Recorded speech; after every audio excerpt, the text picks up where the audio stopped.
안녕하세요. 잘하는 공부, 잘 나가는 공부방 잘공입니다.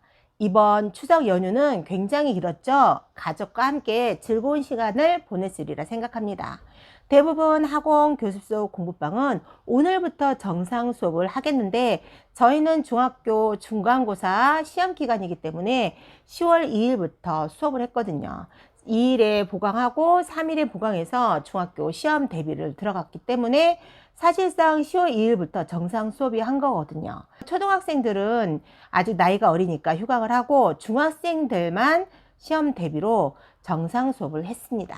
그래서 오늘은 초등도 중등도 정상 수업으로 돌아가는 첫날입니다. 오늘 선생님들 바쁜 하루가 시작되실 거라고 생각이 되거든요.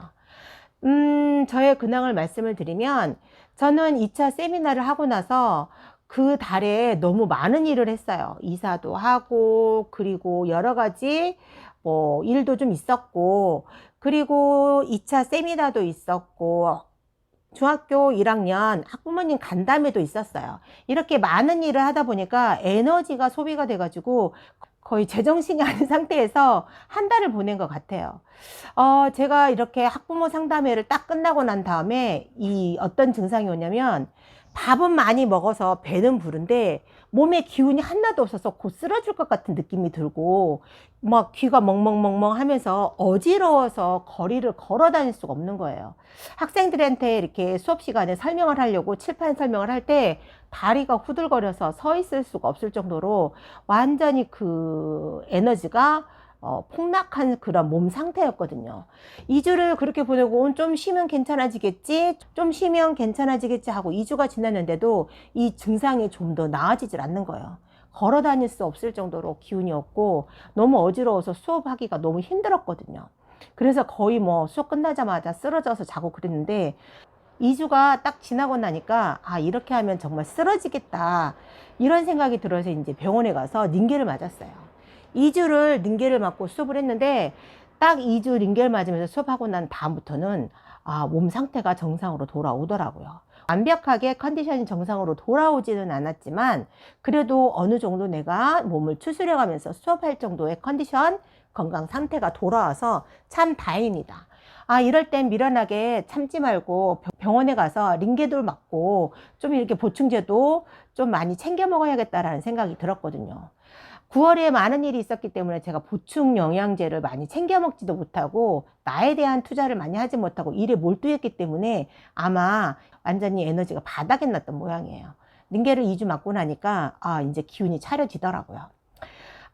그리고 이제 이렇게 어느 정도 몸을 좀 추스리고 나니까 구독자분께서 10월에 오픈을 하는데, 코칭 수업을 어떻게 해야 되는지 도대체 감이 안 온다. 좀 도와달라고 하더라고요. 사실은 세미나 2차를 끝내고 내가 우리 신랑한테 이렇게 얘기했거든요. 이거 세미나, 이렇게 세미나 해가지고는 정말 사람이 찐이 빠져가지고 못 해먹겠다. 나 이제 절대 세미나 안 할 거야. 나 그냥 공부방에만 몰입해서 공부방만 운영할 거야 라고 생각을 하고 절대 세미나 하지 않겠다고 이렇게 신랑한테 호언장담을 했는데 몇 주 전에 구독자님께서 이렇게 그 코칭에 대해서 감이 안 오신다고 좀 도움을 요청을 하시더라고요.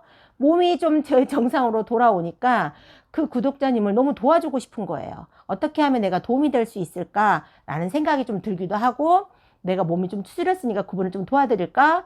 그런데 예전처럼 세미나 1차나 2차처럼 그렇게 세미나는 절대 하지 말아야겠다라는 생각이 들고 경험을 하고 이제 새로운 그런 구색을 맞춰가는 거죠. 세미나를 어떻게 운영을 하고 어떻게 해야겠다라는 생각을 구체적으로 이렇게 하게 된 계기가 되었거든요.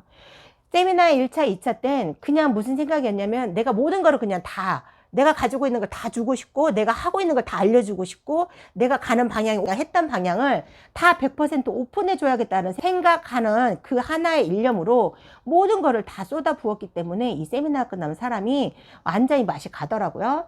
그래서 3차는 좀 시간을 좀 보고 어느 정도 통제를 해 가면서 세미나를 해야겠다라는 생각도 들고, 이렇게 내 공부방의 모든 걸 100% 오픈했을 땐 1차, 2차처럼 아주 저렴하게 세미나를 해서는 안 되겠다라는 생각이 들면서 다시 그 세미나를 어떻게 해야 되는지 그 프로세스를 다시 점검하게 되는 계기가 되었거든요. 그래서 이번에 3차 세미나는 구독자님이 10월에 오픈하셔서 마음이 너무 급하신 관계로 제가 급하게 또 세미나 일정을 잡아서 또 도움을 좀 드리고자 제 3차 세미나를 열리게 되었습니다. 이번 일요일 날에 세미나를 하게 되는데 어젯밤에 좀 잠이 안 오더라고요. 긴장이 되었던지. 어쨌든 이번에도 무사히 여러분에게 조금이나마 도움이 된 세미나였으면 좋겠습니다. 오늘의 주제는 빠르게 성장하고 싶다면 죄의식을 없애라 라는 주제를 가지고 여러분들과 이야기를 나누고 싶습니다. 조금 있으면 학생이 오기 때문에 제가 빠르게 진행을 하겠습니다. 제가 좀 더 빠르게 공부방이 더 잘 나갈 수 있었고, 좀 더 빠르게 공부방이 더 성장할 수 있었고, 나한테 들어오는 순수 이익이 더 높은 인컴을 가질 수 있었음에도 불구하고 내가 빠르게 성장하지 못하고 더디게 성장하고 나에게 주어지는 순수 이익의 인컴을 작게 얻어갈 수밖에 없었던 이유 중에 하나는 죄의식이었습니다. 어떤 죄의식이었냐면, 제가 살아온 세월이 참 살기가 힘든 그런 신혼생활을 거쳤고, 내가 아이를 키우면서 경제적으로 힘들게 아이들을 키워오고 케어하고 교육을 해왔기 때문에 아마 다른 학부모님들도 나랑 똑같을 거야 라고 생각을 한 거죠. 그분들도 생활하기 힘들고 경제적으로 많이 어려움이 있을 거야. 그러니까 내가 조금 덜 먹고 내가 조금 덜 쓰고 내가 조금 더 손해를 보더라도 내가 수강료를 좀 저렴하게 받고 이 아이들에게 많은 거를 줘야지라고 생각을 한 거예요. 그러다 보니 나에게 오는 아이들이 완벽하게 100% 되기 전까지는 이 아이를 붙들고 이 아이를 계속 수업을 한 거예요. 그러다 보니까 한 아이가 막 3시간도 있고 한 아이가 5시간도 있고 주 3회인데 똑같은 수강료에 주 5회 오는 아이도 있고 보강을 계속 하다 보니까 그러더라고요. 그러다 보니 학생이 공부방의 정체가 되는 거예요. 공부방의 정체가 되기 때문에 공부방이 순환하지 못하기 때문에 더 많은 학생을 받을 수가 없었고, 그리고 내가 이 아이로 확실하게 다 해주지 않으면 그 수강료에 대한 죄의식이 있는 거야. 이 돈에 대한 죄의식이 굉장히 큰 거예요. 내가 이 돈의 수강료를 받았기 때문에 요만큼은 해야 돼 하고 내 기준을 세운 거죠. 아이의 능력도 안 되고 아이가 그걸 소화하지 못하는 능력을 가졌음에도 불구하고 내가 정한 그 능력치에 아이를 맞추려고 많이 노력을 하다 보니까 내가 더 학생을 받을 수도 없었고 그 학생이 학원에 머무는 시간도 굉장히 오랜 시간이 걸렸던 거죠. 이 돈에 대한 그런 죄의식이 있었기 때문에 내가 학부모님들에게 수강료 인상을 한다는 그 말하는 것도 굉장히 힘들더라고요.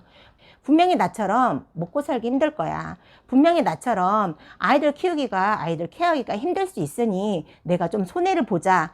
수강료를 올리지 말고 내가 조금 덜 먹고 내가 조금 덜 쓰고 내가 조금 더 희생하고 내가 조금 더 양보하는 선에서 내가 요 정도까지만 해야지라는 그런 죄의식이 있었던 거죠. 돈에 대한 죄의식, 그리고 학생이 능력이 안 되는데 그 아이의 능력치를 키워야 된다라는 그런 교육에 대한 죄의식이 있었던 것 같아요. 이런 학생들이 많다 보니 이런 스트레스가 굉장히 과했던 것 같아요. 수강료도 비싸게 받지도 못할 뿐더러 그리고 수강료 인상하기에도 학부모님 눈치를 너무 많이 본 거죠. 내가 수강료를 인상을 해서 이 학부모가 탈애를 할까? 이 학부모가 떠날까? 이런 생각을 한 게 아니라 내가 힘들었던 그 과정을 이분들도 똑같이 겪을 거야. 이런 생각을 하면서 나를 많이 죽이고 나의 가치를 자꾸 낮춘 거죠. 그래서 이렇게 돈에 대한 죄의식, 학생에 대한 죄의식 때문에 빠르게 성장하고 발전하지 못한 그런 계기가 된 것 같거든요. 여러분들도 공부방, 교습소, 학원을 운영하실 때 이런 돈에 대한 죄의식과 이 아이의 능력과 관계없는 그런 능력에 대한 죄의식이 벗어나야 빠르게 성장할 수가 있습니다. 자, 이 시간에 학생이 좀 온 것 같거든요. 오늘 영상은 여기서 마무리하고 1인 학원으로서, 교습소로서, 공부방으로서 빠른 성장을 원하신다면 그 죄의식을 빨리 없애버리고 내 스스로의 나의 가치를 한층 높이고 나의 능력치를 알리는 그런 선생님이 되시길 바랍니다. 용기 있는 자에게 주어지는 그 기회를 여러분들은 잡고 가시길 기원하면서 오늘 또 아이들과 함께 고군분투하시며 하루를 보내시길 바랍니다. 자, 오늘 하루도 화이팅!